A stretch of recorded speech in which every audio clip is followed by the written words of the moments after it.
جو صغیرہ گناہوں کے سوا بڑے بڑے گناہوں اور بے حیائی کی باتوں سے اجتناب کرتے ہیں، بے شک تمہارا پروردگار بڑی بخشش والا ہے، وہ تم کو خوب جانتا ہے۔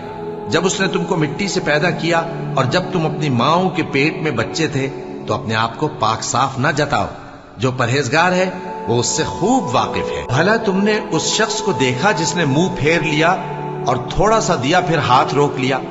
کیا اس کے پاس غیب کا علم ہے کہ وہ اسے دیکھ رہا ہے؟ کیا جو باتیں موسیٰ کے صحیفوں میں ہیں ان کی اس کو خبر نہیں پہنچی؟ اور ابراہیم کے صحیفوں کی جنہوں نے حق اطاعت اور رسالت پورا کیا، وہ یہ کہ کوئی شخص دوسرے کے گناہ کا بوجھ نہیں اٹھائے گا، اور یہ کہ انسان کو وہی ملتا ہے جس کے لیے وہ محنت کرتا ہے، اور یہ کہ اس کی محنت کا جائزہ لیا جائے گا، پھر اس کو اس کا پورا پورا بدلہ دیا جائے گا، اور یہ کہ تمہارے پروردگار ہی کے پاس پہنچنا ہے۔